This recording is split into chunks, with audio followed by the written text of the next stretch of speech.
I want to get into the success that you've had and talk metrics and things like that, but let's take a step back. Tell me about the creation of Pear. You and your friends are sitting around and you're deciding what we're going to build, and long-term relationships come up. How does that happen? What happened before Pear was Pear? Right, so before Pear was Pear, about just over a year ago, I met up with a couple of really good friends. They've all attended University of Waterloo at one point, and I started at Waterloo 6 years ago. So I met a couple of very talented developers, a couple of really good business development guys, and it was a good team. We were building a completely different product. We were controlling engineering software from the iPad. So we're just controlling 3D space with multi-touch. Very futuristic, Minority Report kind of thing. It was fun. The market wasn't quite there. So we were... Say, hold on. Yeah. It's a very easy statement to say. The market wasn't there. What does that mean? Right. So we built a prototype. Actually, more than that. We built the product.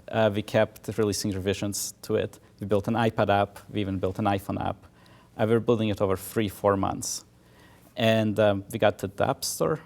We still sell it, actually, for just $5. And we had sales. We had a couple hundred sales, maybe even a couple thousand. So what makes you decide that that's not the path to go on after you finish the product? When you finish the product, you're selling it, and then you decide there's a better product? Well, the feedback was great. Everybody was telling us, this is awesome. Like, I've worked with architecture software all day. I've worked with CAD software. It's awesome.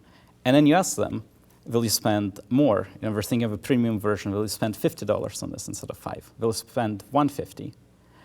And at that point, people say, it's more like a toy. It's not quite it. So through customer development, you found that the market was small, or the amount of revenue you could make from that market was small?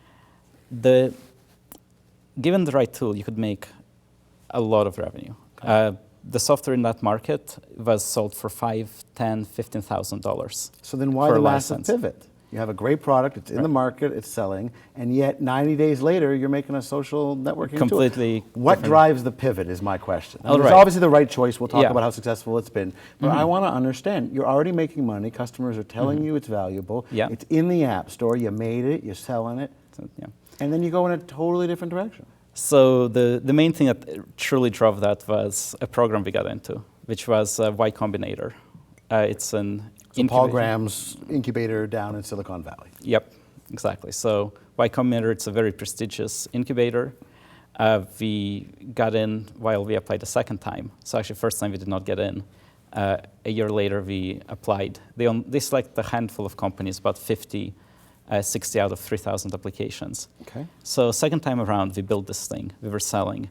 We proved that we could execute on an idea. And we got accepted into this program. That gives you a lot of exposure. You get 90 days to work on something, and then you get a lot of exposure. So you're in school, you're in the most interesting classes of your life, you Absolutely. Get an offer to go down to Silicon Valley, you make the pitch, and you get accepted. So now you got to go home, quit school. Again, pack up the bus, get everybody on the bus, drive it down to Silicon Valley. And is that when they told you, we love you, but not this idea? Or did they tell you that before they told you to come on down? It was probably during.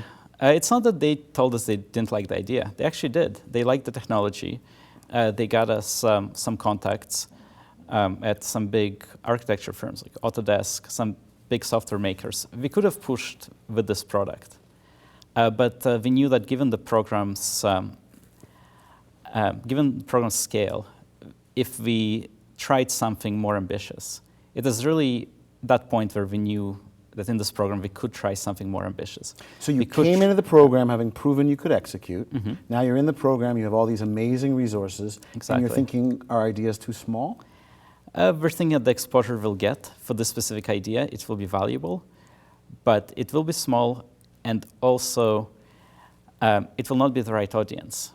The Y Combinator allows you to build a product and really launch it to the world, and have at least the whole tech world watching you.